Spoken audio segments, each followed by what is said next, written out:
Welcome to part 2 of my series of videos where I teach you the most local Israeli expressions and phrases that we use every day in Hebrew. Some are just conversational, some are more colloquial, some are really slang, but none of what I'm going to teach you is bad words or derogatory. If we haven't met before, my name is Inbal Amit from Hebrew by Inbal, and I help English speakers thrive in Hebrew. How do I do that? I'll explain. All the foundational skills in Hebrew are laid out for you in 2 programs. Practically Speaking Hebrew for speaking and understanding, my online program, and my best-selling Hebrew 1, 2, and 3, completing all your reading and writing skills. My daily and weekly free content, just like this video, my bite-sized lessons posted daily across social media, Hebrew by Inbal everywhere, and the email sent to my email list every Sunday, noon Eastern time, serve as my free lifetime membership for you to practice and build upon everything you learn in my programs. And you can take one program, conversational, or the other, reading and writing, or both,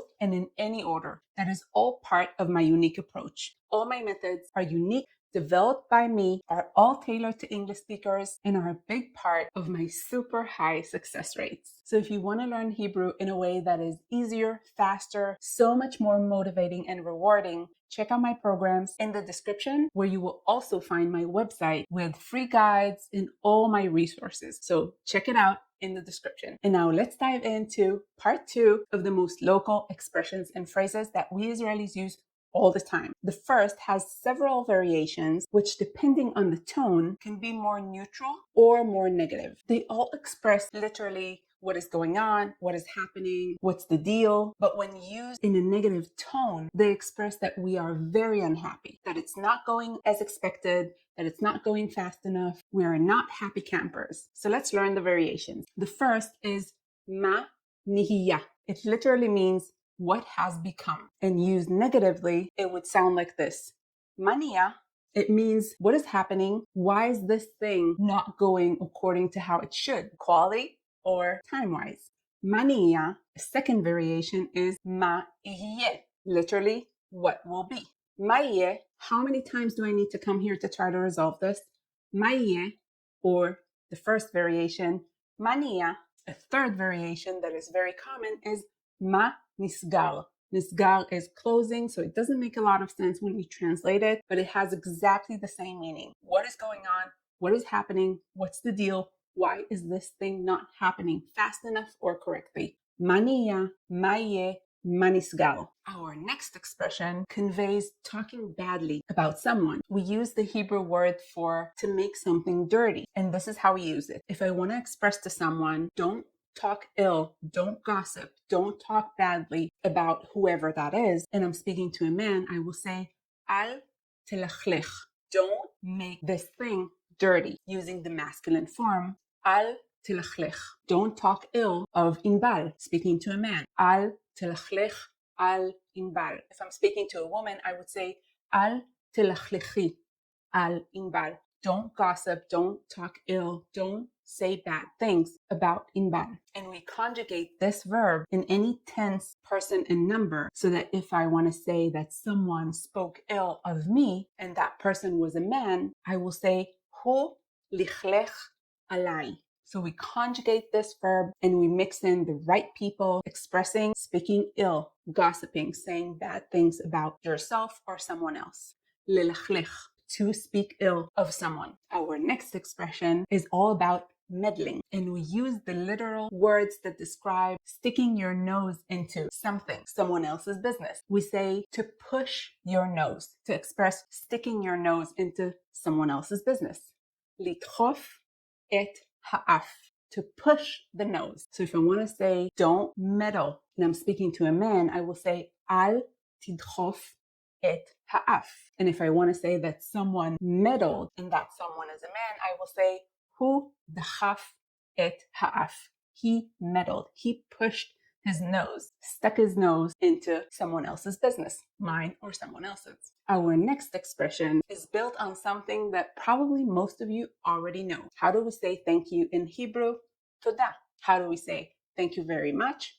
Toda rabba. But when we want to express sarcastically that we are not thankful at all, we will say in Hebrew, thanks very much, really. תודה רבה, באמת. That is a very common way to say, with the tone, of course, well, thank you very much, used sarcastically. תודה רבה, באמת.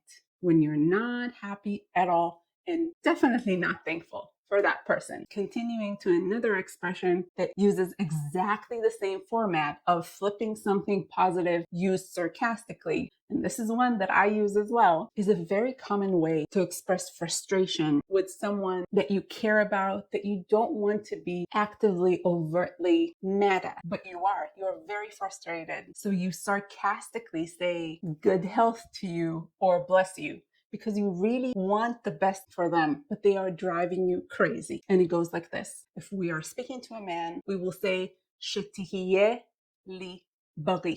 It literally translates to, may you be healthy, and referring to myself, wishing that. And we say it, שתהיה לי בריא.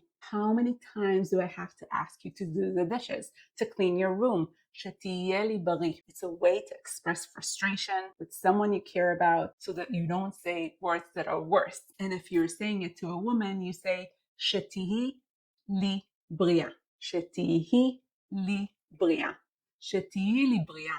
How many times do I have to repeat myself? שתהיה לי בריא for a man, שתהי לי בריאה for a woman. And now for something more positive, our next expression conveys that it's a piece of cake for you. We don't use piece of cake, we use that it is small for you, meaning it's a very small task for you. It's a piece of cake, it's a walk in the park, it's very easy for you. You say, קטן עליי. It literally means it's small on me. So it doesn't mean that it's tight. It means that it's a very small thing for you. Piece of cake, walk in the park.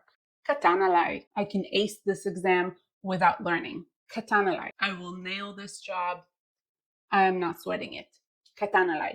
Whether you are a man or a woman, doesn't matter. Our next expression is very unique to Hebrew and is super common. It expresses real deep support. When you are truly supporting someone, wishing the best for them, actively helping them, or passively encouraging them, helping them out, rooting for them. It is the verb לפרגן. לפרגן is to support someone, encourage someone, believe in someone, root for someone, actively or passively, including complimenting someone. So let's see how we use it. הוא פרגן לי about my presentation. He complimented me on my presentation. אני מפרגנת לך.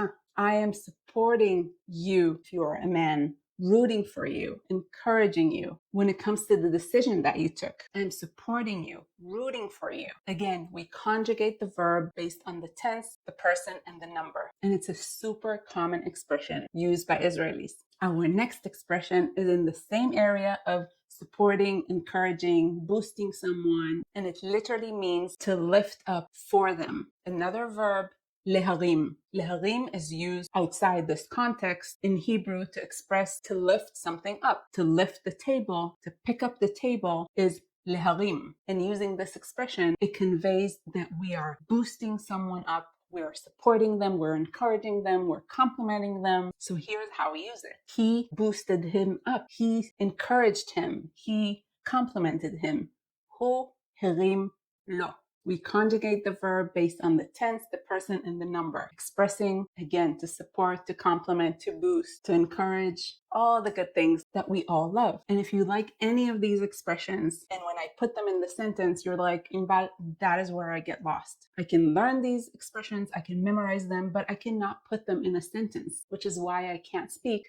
I've got you. Inside my conversational program, Practically Speaking Hebrew, I teach you how to construct sentences, mix and matching the right words, learning all the patterns and templates you need in Hebrew to speak and understand it like a local from day one. This program is like no other. It is tailored to English speakers, and my students literally amaze me by how well they're doing so quickly. So if you want that to be your Hebrew learning experience, check out my program in the description. And if you have any questions about it, shoot me an email. I answer every comment, every email, every message. And speaking of comments, write your thoughts about this video in the comments. I would love to know. And if you have specific expressions that you want me to teach in the next video in this series, write them in the comments so I can add them. Check out my playlist here on YouTube. They're organized by goals. So if you want to read and write, speak, learn Hebrew with songs, It's all organized for you in playlists. Thank you so much. תודה רבה for watching, and I will see you in the next video. נתראה בסרטון הבא.